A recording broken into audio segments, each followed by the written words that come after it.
We think we'll make a start. Good morning, everybody. My name's Jez Anderson. I'm the head of consulting at Kineo, and my colleague.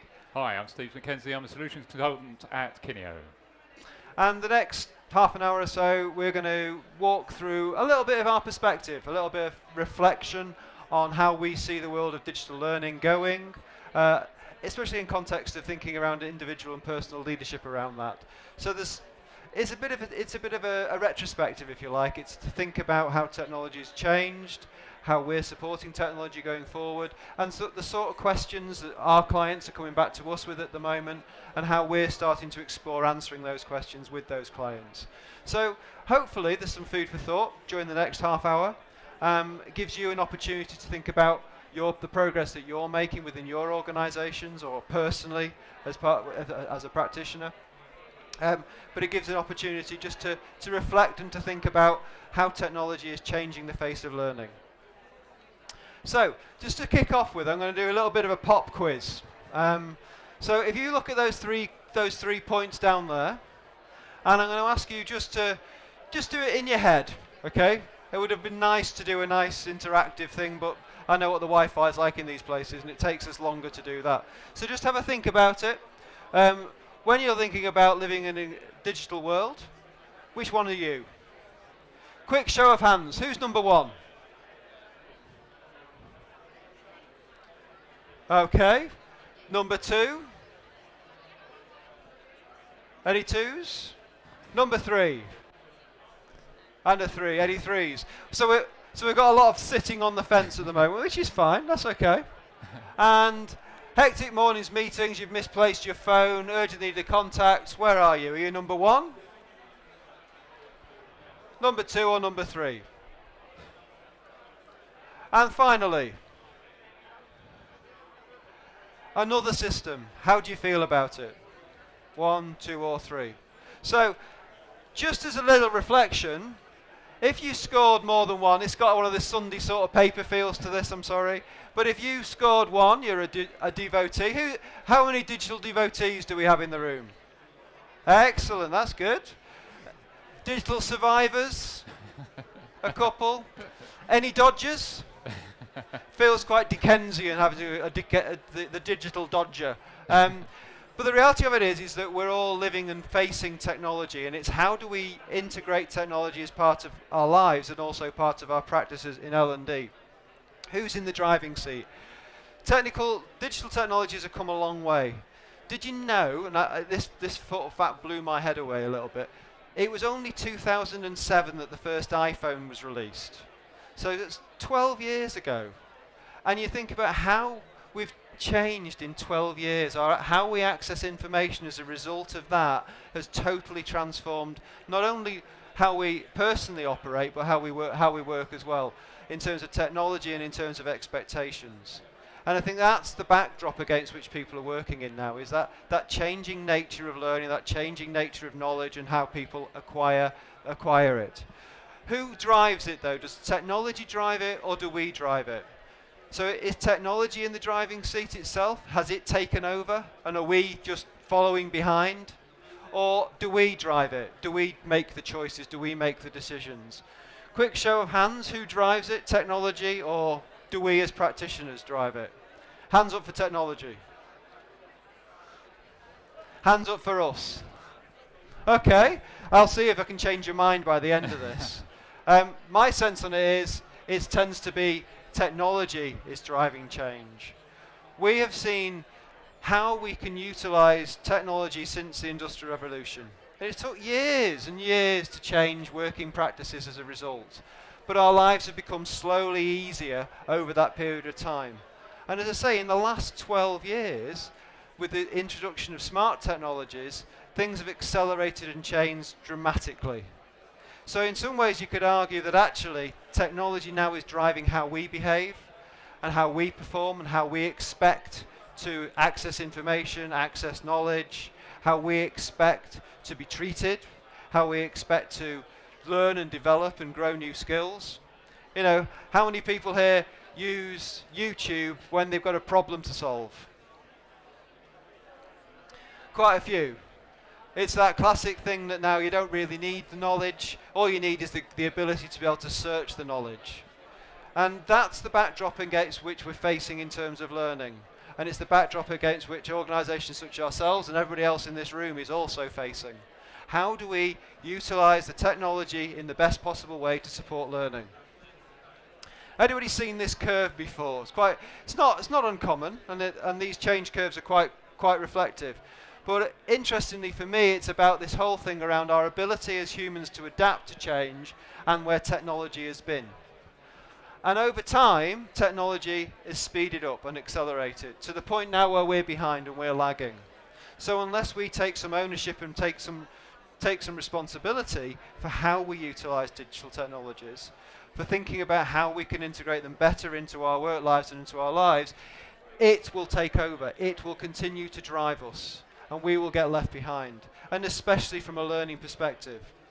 And I was at a conference a few weeks ago, and we were talking about this subject, and somebody said to me, well, does that mean learning and development is redundant? And I said, potentially. The reality of it is if learners become self-sufficient, if the ability to search becomes the driver, then what role and function does learning and development play in that? Which is a big question. And not one I'm brave enough to answer here, but maybe one for reflection and thinking about what do you do and how do you do it in your practice. So anyway, I don't know if people have came across this from Bursin from last year, which is really interesting, which basically talks about the last 20 years of development. And interestingly, where Bursin says that we're going next year is learning in the flow of work. And everyone's heard about this learning in the flow of work thing. But again, it's this thing, well, actually, what does that mean in terms of us? What does that mean in terms of our practice as L&D? And how do we support our learners when that's what their expectations are? That's where technology is. That's what technology can do through AI, through our ability to search and engage with information. But ultimately, how far down this line are you? When I work with some of my clients, and I'll have a look at this graph at an early part of a relationship, most of them say, well, it's not quite that neat. We do lots of activities along the way. Well, yeah, of course you do. But the reality of it is how far in are you towards this line, but how far are your learners towards this line? What are their expectations around how their learning experience?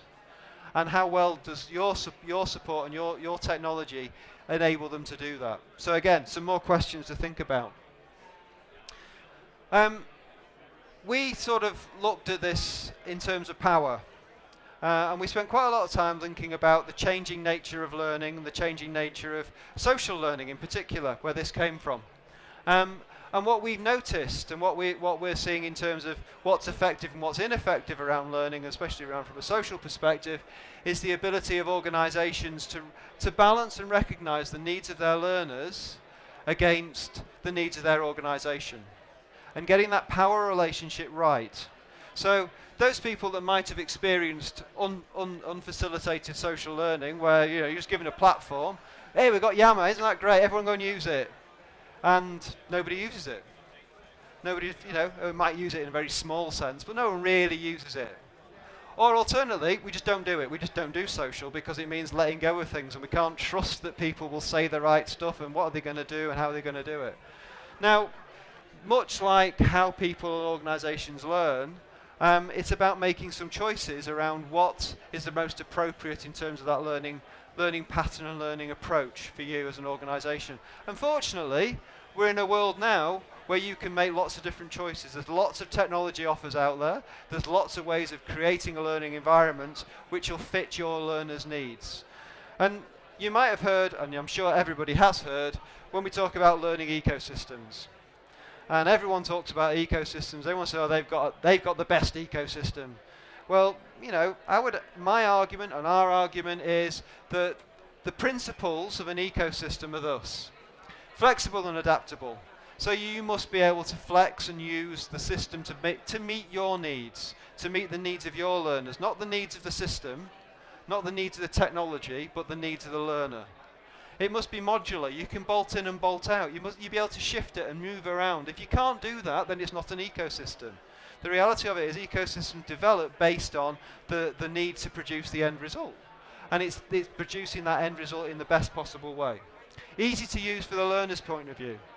The learner experience should be one which is aligned and simple for them and engaging for them.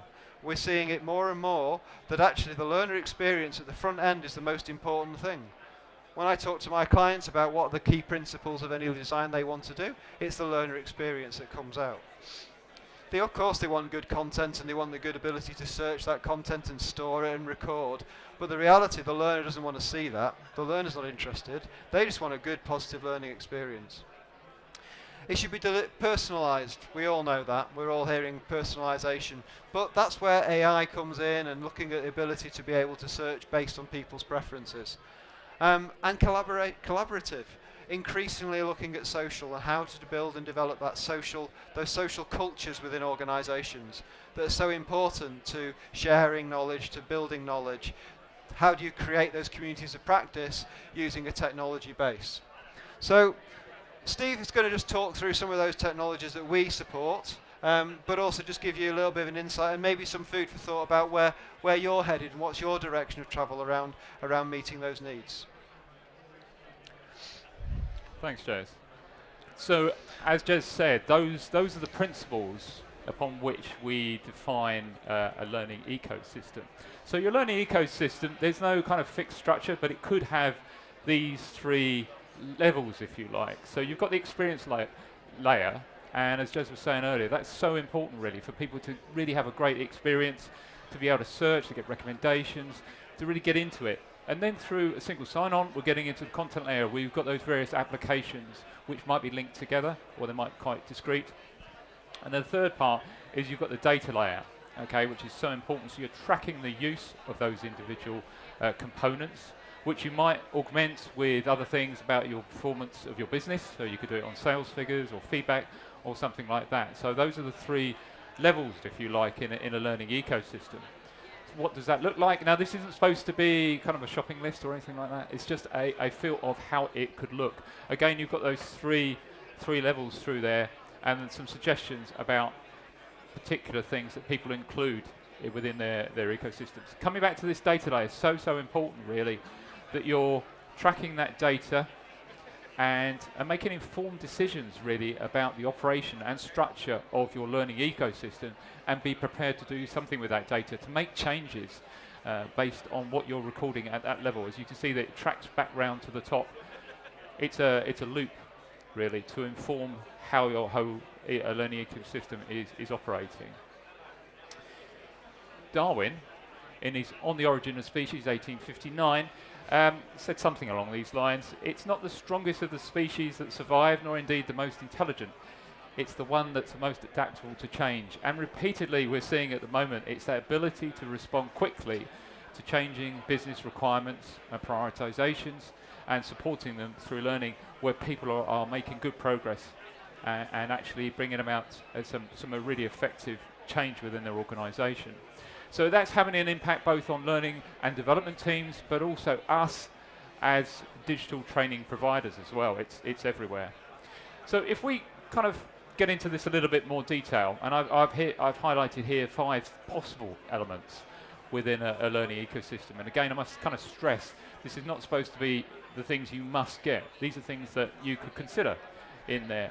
What we're finding is, again, organisations are experimenting with some or more of these. It's rare that they can actually say, oh yeah, we do everything, and it's all very joined up and everything. So I want to step through these because I think hopefully it'll give you some food for thought, and I can also give you some examples of work that we've done with clients. So the first one is micro-learning, which I'm sure you're all familiar with. Characterised generally by low cost, just in time, putting out there to address a particular training need. So what we've got here is a project that we did for Siemens. It's for young people, generally to get them interested in the railway. There's all sorts of things that's in here. We've got videos, we've got infographics, we've got web links, there's all sorts of different material. The great thing is that you can see on this side here is you've got a filter system which allows you to select, you can pin particular items that you're interested in, or you can identify those things which are particular types of content, things you want to get back to and look at subsequently. The thing is, you're personalising your experience. You're actually making it your own, and that's a common thread which will come up time and time again. Again, there's something mentioned as one of those underlying principles really in a learning ecosystem.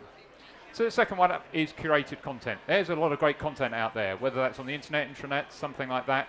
Within your organization, you might have some fantastic resources that you just don't know about, or that part of your business knows about, the other half doesn't. So it's about really sharing that, making it available to people, again, in an easy to access manner.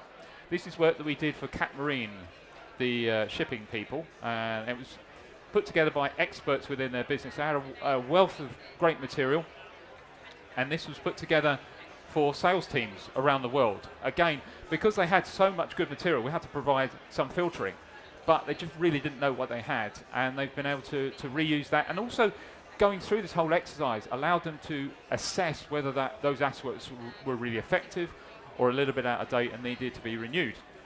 Third one up is sort of a personalized learning experience, and Filtered Magpie product is a good example of this. So this is about you interact with the system and it serves up content based on your particular learning needs and also your learning preferences. So you go through some initial questions and you make some simple choices and it serves up content. The great thing is the more you use it, the more it gets to know you, your learning styles, your preferences, that sort of thing, and it refines what it serves up to you and how that is presented. So it's a great way of actually making recommendations increasingly on your needs and your preferences. Fourth one is about social learning. We all really learn. Well, learning can be very effective when we do it in a collaborative space. People can reflect on what they've seen, what they've learned, perhaps they can weave in what they've experienced within their business. It's a great way to kind of pull that ideas really and actually work in a collaborative, safe space, and for people to kind of learn from each other, and also it's the foundations for when they go back into the workplace to build on those relationships really here. So this is something we've done. It's using H22 Labs Curator product, and this is something we've done for our sister company within City and Guilds called the Oxford Group, who specialise in leadership and management. It's about their 5 conversations product. Now, the great thing about curators, this Curator product, is that if we're all looking at the same sort of piece of material, let's say it's a video, and we need to reflect on that and make a comment. Now, my comment could be quite bland. It could be kind of, wow, that was quite a good video, but I didn't actually make a particularly intelligent comment about it. But a gentleman in front line here could be watching the same video, makes an intelligent comment. The clever bit is there's an algorithm behind which determines the value of those responses. So for your response, you get a large number of points. I don't get a large number of points. Your high score means you can progress through a gateway onto the next bit of learning. I, regrettably, failed, so I have to do it all again. But it's a very clever mechanism, actually, and it proves the more people do it, the more it analyses those responses, and the better it gets. And the fifth and final one is the evolution of the paper certificate. Most people actually like paper certificates because that was proof that they did a particular course, they got up to a certain standard. But now it's digital credentialing. So the great thing about this is that you can have a whole load of data behind it. You can drill down, you can find out a lot more about what I've done, when I did it, what I needed to get the standard I needed to get to, what the underlying principles, what the evidence I needed to provide. It's totally trackable as well. So somebody who doesn't know me can find out a lot about what I've been doing. I can carry it wherever I go as well. It's a great mechanism, and it's really a big step up from what was there before. The great thing is I can collect them kind of portfolio and evidence of my skills, and I can share it in social media platforms like Facebook, LinkedIn, Twitter, something like that. And the other great thing too is that I can control who actually sees that. And this is something that we've done for the ILM via Digital Me, another City and Guilds business. So I'm going to hand back to Jez to go to kind of look a little bit more about our experience within Kineo of all this. Thanks, Steve. So just a few insights in terms of the things that we've done with our clients in this space. So clearly, Kineo as an organisation is there to support and provide you from a technical perspective, but equally, part of our role and part of the work that we do is helping and supporting clients make the right decisions around what their technology needs to be in the future. So it's about helping organisations make that digital transformation. So this is an output of a Mackenzie report from last year, which again I think is quite insightful in terms of what are the things that organisations and leaders within organisations need to be thinking around doing to ensure the success of digital transformation? I mean, the backdrop is that it's really hard to do. Like any change within the organisation, it requires effort, it requires planning, and it requires management. Ultimately, Mackenzie is saying that one of the key things is about having digitally savvy leaders. So if you think about it from a learning and development context, ask yourself in the questions, how digitally savvy actually are you? Are you okay with the technology? Yeah, I know how that works. But the ability to utilize different technology strands, pulling that together into a single stack, being able to get the most out of that. And then actually sell that, communicate that, articulate that within your organizations and your business. So it's not just about the technology itself, but it becomes about the outcomes that that technology will deliver. That's the important part. So we're not talking about which is the shiny new bit of kit. We're talking about what's the outcomes of that and how will that drive performance within my organization. The digital bit really doesn't matter that much. Building the capabilities for the workforce of the future, so you and your colleagues, can you use that stuff? Do you have the ability? But importantly, does your workforce able to use that? Can they engage with it? Empowering people to work in new ways, trusting them. So it goes back to that power continuum. And actually, are you moving towards that area of releasing power from your organizational learning processes to something that's less structured maybe, where it's more learner enabled, where you're giving the control and the power of individual learning to the learner. We go back to bursting and learning in the flow of work. That's the fundamental principle of learning in the flow of work, is releasing some of that power from L&D. Giving day-to-day goals and communicating frequently, making sure people understand. So this boils down into some clear bullet points, and these are the things that when I'm working with clients we end up talking about. Are you able to articulate your vision for learning and technology? So when you think about your learning and your learning outcomes and your strategy for what you're trying to achieve, how does digital technology play a part in that? It's about being digitally enabled. It's not about saying, actually, what we're trying to do is we've got this new bit of kit, how are we going to use it? It's actually saying, this is the outcome, this is the need, this is what we're trying to deliver, and yes, we should be using technologies to do that. What's the technology that will help us meet that functionality? And that's the first point. If you're not doing that, and if you're looking for the shiny bit of kit, the chances are you'll buy it, you'll invest in it, and it'll sit on the shelf. Be prepared to put your own house in order. So from a learning and development point of view, are you digitally savvy? Are you using digital technology yourselves effectively? So when thinking about learning design, thinking about your approach to learning, is it digitally enabled? If it's not, and you're still reliant on old technologies and old approaches, the reality of it is when you start talking digital, it will remain in that former camp of a nice bit of kit that sits on the shelf. Make your own views known and seek to integrate your approach in the wider strategy. So it's about your relationship with other business sections. So it's looking at your relationship with HR and different HR policies, so talent, performance, recruitment, and how does your digital approach support those.